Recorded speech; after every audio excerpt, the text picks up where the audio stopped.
Hello students, आज मैं set theory के अंतर्गत लेसन 8 में आप लोगों को formula related to number of elements in set and Venn diagram के बारे में बताऊंगा। तो आप व्हाइट बोर्ड को देखें। इसके लिए हमने माना हुआ है let A and B be two intersecting subsets of universal set U, then formula is number of element in set A union B is equal to number of element in set A plus number of element in set B minus number of element in set A intersection B। तो इसको समझने के लिए आप ये दोनों Venn diagram को देखें। पहला वेन डायग्राम है, इसमें जो हैश्ड पोर्शन है वो रिप्रेजेंट करता है A यूनियन B को, और दूसरा जो डायग्राम है वो जिसमें हैश पोर्शन है ब्लू से, वो सेट A इंटरसेक्शन B को रिप्रेजेंट करता है। अब इन दोनों वेन डायग्राम के माध्यम से इस फार्मूला को हम समझने का प्रयास करते हैं। तो देखिए, number of element in set A union B, अगर ये हम कहते हैं तो हम कहते हैं कि ए यूनियन बी जो सेट है उसमें ए और बी के एलिमेंट रहेंगे, लेकिन कॉमन एलिमेंट सिर्फ एक ही बार रहेगा। तो वैसे सेट का एलिमेंट की संख्या, इसका मतलब ये हो गया। अब इसके बराबर लिखते हैं number of element in set A plus number of element in set B. यदि हम ये लिखते हैं तो कहते हैं कि सेट ए के एलिमेंट्स प्लस सेट बी के एलिमेंट्स दोनों का समेशन, लेकिन इसके और इसके जो कॉमन एलिमेंट्स हैं वो दो बार आ जा रहे हैं, जबकि यहाँ एक ही बार रहते हैं। तो हम एक बार ये माइनस कर देंगे, number of element in set A intersection B. A intersection B में जो कॉमन एलिमेंट हैं ए और बी के वो रहेंगे, तो माइनस कर देंगे। तब जब माइनस कर देंगे तो number of element in set A plus number of element in set B, इस साइड में जो है सिर्फ सेट ए और सेट बी के वैसे एलिमेंट रह जाएंगे जो सेट ए में है, सेट बी में है, और प्लस दोनों के कॉमन एलिमेंट एक बार आए हुए हैं, तो वैसे सेट के एलिमेंट्स की संख्या, तो ये दोनों बराबर हो जाएंगे। अब फार्मूला 1 का स्पेशल केस के बारे में हम लोग जानेंगे कि फार्मूला 1 जो है वो स्पेशल केस में क्या होता है। तो वो स्पेशल केस क्या है? तो वो स्पेशल केस है कि if set A and B be disjoint set.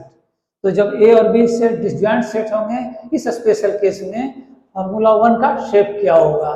तो आप देखिए, if set A and B be disjoint set then formula 1 will become number of element in set A union B is equal to number of element in set A plus number of element in set B. कहने का मतलब हुआ कि set A और set B जब disjoint set होंगे तो formula 1 में जो ये इंटरसेक्शन वाला पार्ट है वो हट जाएगा। तो क्यों हट जाएगा? सो आप जानिए कि जब सेट ए और बी डिसजॉइंट सेट होंगे तो हम जानते हैं कि इस स्थिति में intersection of A and B जो सेट होंगे वो एक नल सेट होंगे, और नल सेट में तो कोई एलिमेंट नहीं होता है। तो हम कह सकते हैं कि number of element in set A intersection B is equal to 0। तो स्पेशल केस में ये 0 हो जाएगा। तो इसीलिए हमने यहाँ लिख दिया number of element in set A union B is equal to number of element in set A plus number of element in set B in the special case जब सेट ए और बी डिसजॉइंट सेट्स होंगे। Similarly आप इन तीन formula को देखें। ये तीन फार्मूला है। पहला है number of element in set A minus B plus number of element in set A intersection B is equal to number of element in set A. Second है number of element in set B minus A plus number of element in set A intersection B is equal to number of element in set B. Third है number of element in set A minus B plus number of element in set A intersection B plus number of element in set B minus A is equal to number of element in set A union B. तो ये जो तीनों formula है इसको इस when diagram के माध्यम से एस्टेब्लिश कर सकते हैं या यो कहे प्रूव कर सकते हैं। तो ये देखिए वेन डायग्राम, ये रेक्टेंगल है जो कि रिप्रेजेंट करता है यूनिवर्सल सेट को। ये यूनिवर्सल सेट हो गया। अब देखिए इस यूनिवर्सल सेट में दो सर्किल है, सर्किल ए और सर्किल बी। तो सर्किल ए रिप्रेजेंट करता है सेट ए को और सर्किल बी रिप्रेजेंट करता है सेट बी को। अब इस डायग्राम को बढ़िया से देखिए। अब देखिए सेट ए का जो पार्ट है वो ओवरलैप्ड बाई सेट बी। तो ये जो पार्ट ओवरलैप कर लिया है, तो जो बचा हुआ है अर्थात कहे कि vertically hashed part of set ए वो रिप्रेजेंट करता है सेट ए माइनस बी को। उसी प्रकार जो राइट साइड में है वो भी सेट बी को ओवरलैप करता है, कौन? सेट ए। तो जो बचा हुआ पार्ट है बी का वो हॉरिजॉन्टली हैश्ड किया हुआ है, वो रिप्रेजेंट करता है सेट बी माइनस ए को।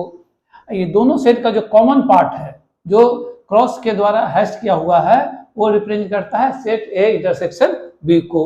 अब देखिए पहला को कैसे हम एस्टेब्लिश करते हैं इस वेन डायग्राम के माध्यम से। तो यह है number of element in set A minus B plus number of element in set A intersection B. तो सेट ए माइनस बी और सेट ए इंटरसेक्शन बी क्या पार्ट हो गया? तो ये वर्टिकली हैश्ड हो गया ए का, और ये कॉमन पार्ट हो गया। तो ये कॉमन पार्ट और ये vertically hashed part of set ए, तो ये जो दोनों मिलकर के ये सेट ए ही हो जाते हैं। ये पूरा सर्किल बन जाता है। तो इस प्रकार जो नंबर ऑफ एलिमेंट इसमें रहेगा और नंबर ऑफ एलिमेंट इसमें रहेगा, ये दोनों मिलकर के हो जाएंगे number of element in set ए। तो वही लिख दिए है number of element in set ए। उसी प्रकार देखिए सेकंड में सेट बी माइनस ए, ये जो हॉरिजॉन्टली हैश्ड पार्ट है वो सेट बी माइनस ए है, और ए इंटरसेक्शन बी जो है वो कॉमन पार्ट हो गया, ये सेट हो गया। तो ये कॉमन पार्ट और ये जो हॉरिजॉन्टली हैश्ड पार्ट है बी का, वो दोनों मिलकर के सेट बी को बनाते हैं, अर्थात इसके एलिमेंट और इसके एलिमेंट दोनों हो जाएंगे मिलकर के सेट बी के एलिमेंट। इसलिए हमने लिखा number of element in set in B minus A plus number of element in set A intersection B equal to number of element in set B. इस प्रकार ये भी आप स्टेब्लिश कर दिए या प्रूव कर दिए। अब ये देखिए set A minus B, set A intersection B, set B minus A. तो ये ए माइनस बी हो गया, ये ए इंटरसेक्शन बी हो गया, और ये बी माइनस ए हो गया। ये तीनों जो मिल करके ये पूरा ए यूनियन बी सेट बनाते हैं।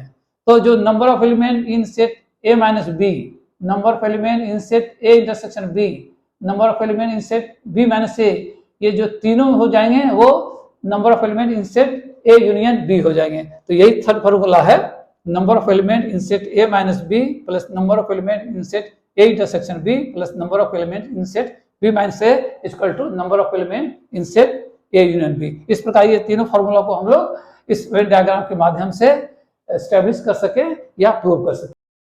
अभी तक मैंने आप लोगों को 2 सेट से संबंधित फॉर्मूला के बारे में बताया था।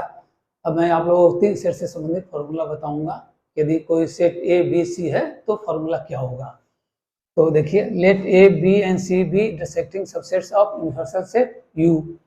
तो फॉर्मूला हो जाएगा number of element in set A union B union C equal to number of element in set A plus number of element in set B plus number of element in set C minus number of element in set A intersection B minus number of element in set B intersection C minus number of element in A intersection C plus number of element in set A intersection B intersection C. तो ये formula, इसको prove करने के लिए हमने एक Venn diagram draw किया हुआ है। तो देखिए आप वेन डायग्राम को, इसमें तीनों set A, set B, set C को हमने ड्रॉ किया हुआ है, और तीनों का जो कॉमन पार्ट है वो क्रॉस हैश्ड है, वो रिप्रेजेंट करता है set A intersection B intersection C को, ये कॉमन पार्ट हैश्ड जो है। अब ये जो सी का जो वर्टिकली हैश्ड पार्ट है रेड कलर के द्वारा, वो रिप्रेजेंट करता है A union B intersection C को। अब देखिए ये इस वेन डायग्राम से हमने ये एस्टेब्लिश किया हुआ है कि ए यूनियन बी ब्रैकेट में intersection C equal to A intersection C फिर यूनियन ब्रैकेट में बी इंटरसेक्शन सी। अब इसका नंबर ऑफ एलिमेंट लेंगे तो लिखेंगे number of element in set A union B bracket close intersection C will be equal to number of element bracket में A intersection C bracket close union B intersection C. तो ये हमने drive किया है when diagram के माध्यम से। Formula को प्रूव करने के लिए मैंने फॉर्मूला के लेफ्ट हैंड साइड को लिखा हुआ है, मैंने लिखा है number of element in set A union B union C. इसे हम इस प्रकार से लिख सकते हैं number of element in set A union B close bracket फिर यूनियन सी। अब हमें इसे एक्सपेंड करेंगे इस फॉर्मूला के अनुसार जो मैंने आप लोगों को पिछले लेसन में बताया हुआ है। तो एक्सपेंड करने के बाद आता है number of element in set A union B plus number of element in set C minus number of element in set A union B close bracket intersection C.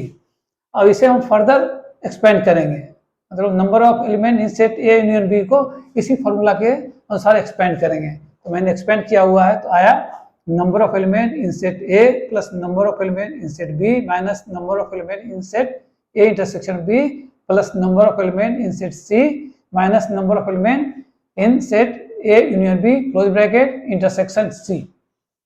अब वेन डायग्राम के माध्यम से मैंने बताया हुआ है, इस वेन डायग्राम के माध्यम से बताया हुआ है कि A union B close bracket intersection C equal to होता है A intersection C close bracket union फिर ब्रैकेट में बी इंटरसेक्शन सी। इसको हम लिख सकते हैं number of element in set A union B close bracket intersection C equal to number of element in set A intersection C close bracket union close bracket A B intersection C. तो इसके जगह हम ये रखेंगे, इसे expand करेंगे इस रूप में, इस फॉर्मूला के अनुसार एक्सपेंड करेंगे। तो मैंने इसके जगह इसे रखते हुए इसको इसके अनुसार एक्सपेंड किया और हमने यहाँ पे लिखा। तो मैंने लिखा, ये पहले के अनुसार लिख दिया मैंने, number of element in set A plus number of element in set B plus number of element in set C minus number of element in set A intersection B close bracket में मैंने expand कर दिया। इसके जगह इसको रखते हुए इसको एक्सपेंड कर दिया इस फार्मूला के अनुसार। तो एक्सपेंड करने के बाद क्या आया, आप देखिए ब्रैकेट में एक्सपेंड मैंने किया तो number of element in set A intersection C plus number of element in set B intersection C minus number of element in set A intersection C close bracket intersection फिर close bracket B intersection C. इस प्रकार ये आया expand होने के बाद। और फिर मैंने इसे लिखा number of element in set A plus number of element in set B plus number of element in set C minus number of element in set A intersection B. इसे जो ब्रैकेट में मैंने लिखा हुआ है इसको ब्रेक कर देंगे। तो ब्रेक करने से क्या होगा कि चूंकि ब्रैकेट के पहले माइनस है तो ब्रैकेट के अंदर जो भी प्लस होंगे वो माइनस हो जाएंगे और जो माइनस है वो प्लस हो जाएंगे। तो हमने इसको ब्रेक कर दिया। तो लिखा यहाँ minus number of element in set A intersection C minus number of element in set B intersection C, ये प्लस हो जाएगा number of element in set A intersection B intersection C. तो इसके जगह हमने ये लिख दिया, ये वेन डायग्राम से आप समझ सकते हैं आसानी से। तो इस प्रकार से हमने ये फॉर्मूला को प्रूव कर दिया इस प्रकार से। उम्मीद है कि आप इसे समझ गए होंगे।